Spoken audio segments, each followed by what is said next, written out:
Assalamualaikum warahmatullahi wabarakatuh. Halo sobat semua, jumpa lagi di channel Kang Haji Samsul.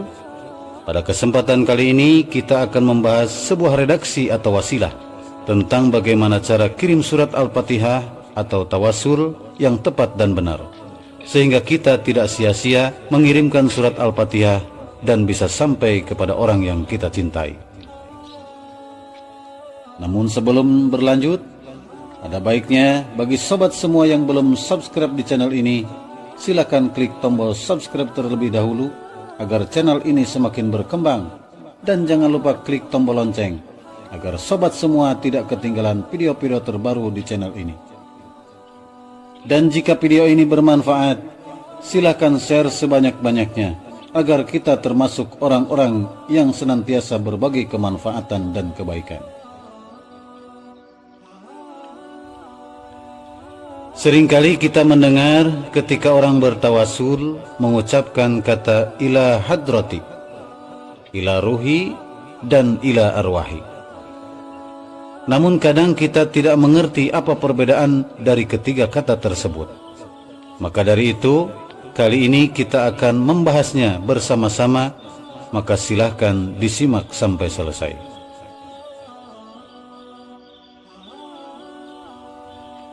Yang pertama ialah ila hadrati. Kata ini ialah sebutan yang digunakan untuk merujuk kepada seseorang yang dinilai tinggi derajatnya di hadapan Allah Subhanahu wa Ta'ala, atau orang yang dicintainya. Adapun penggunaan kata ila hadrati ini adalah sebagai bentuk penghormatan atau memuliakan kepada orang-orang yang disebutkan, yang di sini diketahui orang tersebut sudah tidak terbantahkan lagi tentang keimanan dan keilmuannya. Misalnya seperti para nabi, para keluarganya dan para sahabat-sahabatnya, tabi'in, para aulia serta para ulama, yang intinya kalimat ila hadrati ini digunakan untuk orang-orang yang kita muliakan.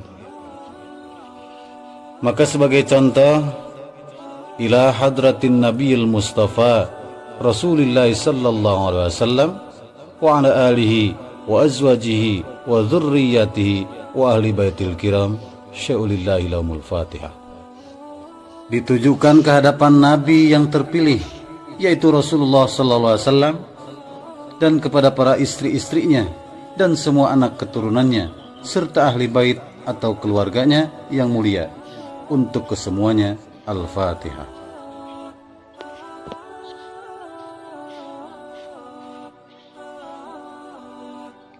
Lalu yang kedua adalah kata ila ruhi. Kalimat ila ruhi di sini mempunyai arti sebutan kepada sebuah ruh atau seseorang. Kalimat ini bermakna tunggal atau ditujukan kepada satu orang. Pada kalimat ini penggunaannya bisa ditambahi kata khususon. Misalnya seperti contoh, khususan ila ruhi abi wa ila ruhi ummi lahumul fatihah, yang artinya dikhususkan kepada rohnya ayahku dan rohnya ibuku, untuk keduanya Al-Fatihah. Adapun setelah kata abi, maka di situ kita bisa menyebutkan nama ayah kita, dan bisa juga tidak, yakni cukup dengan kata abi saja. Dan begitu juga setelah kata ummi, maka kita bisa menyebutkan nama ibu kita, dan bisa juga tidak, yakni cukup dengan kata ummi saja. Sebagaimana penjelasannya telah diterangkan dalam konten cara mengirim Al-Fatihah untuk kedua orang tua kita yang sudah meninggal dunia.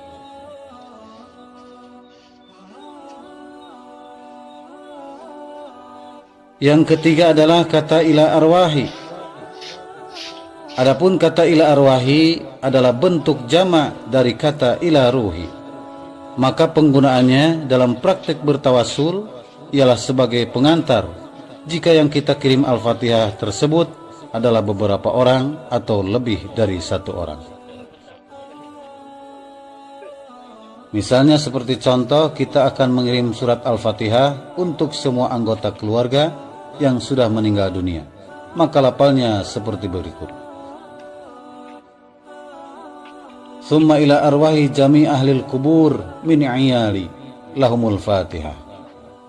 Kemudian ditujukan kepada ruh-ruhnya segenap orang-orang yang sudah meninggal dunia dari keluargaku, untuk kesemuanya Al-Fatihah. Atau misalnya seperti contoh berikut ini.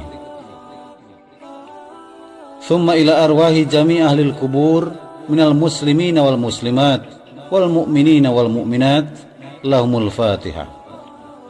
Kemudian ditujukan kepada roh-rohnya segenap orang-orang yang sudah meninggal dunia dari orang-orang Islam, baik laki-laki dan perempuan, dan dari orang-orang yang beriman, baik laki-laki dan perempuan, untuk kesemuanya Al-Fatihah. Jadi di sini sangatlah jelas perbedaan antara kata ila ruhi dan ila arwahi. Ialah pada penggunaannya antara satu dan banyaknya orang yang akan kita sebutkan dan kita kirim surat Al-Fatihah tersebut.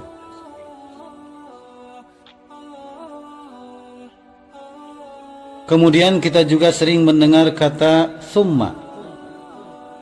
Kata summa sendiri adalah berarti kemudian. Kata ini adalah sebagai penghubung antara orang yang disebut pertama dengan orang yang berikutnya. Dan kemudian kita juga sering mendengar bahwa setelah menyebutkan nama orang-orang yang kita kirimi Fatihah tersebut, ada yang membaca atau melafalkan doa untuk mereka. Sebagai contoh, khususan ila ruhi abi, Allah maghfir lahu, warhamhu, wa'afihi, wa'afu anhu, lahul Fatihah. Terkhusus kepada rohnya ayahku, ya Allah, ampunilah dia, kasihilah dia, selamatkanlah dia, dan maafkanlah dia, untuknya Al-Fatihah. Namun di sisi lain ada juga yang langsung berkirim Fatihah tanpa mengucapkan doa terlebih dahulu. Sebagai contoh, khususan ila ruhi abi lahul Fatihah.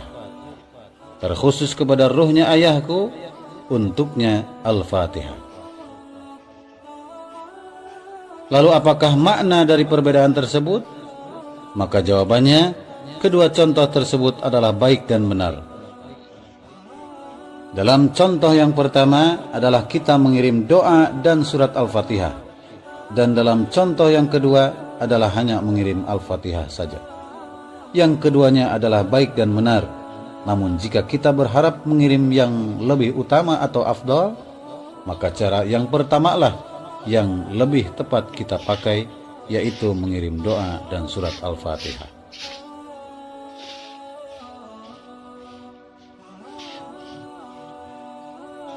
Oke sobat semua, itulah sekilas tentang bagaimana cara kirim Fatihah yang tepat dan benar, sehingga kita tidak sia-sia mengirimkan Al-Fatihah dan bisa sampai kepada orang-orang yang kita cintai. Semoga bermanfaat. Tunggu konten selanjutnya. Jangan kemana-mana, tetap di channel Kang Haji Syamsul. Jangan lupa like, komen, dan subscribe, dan juga share. Wassalamualaikum warahmatullahi wabarakatuh.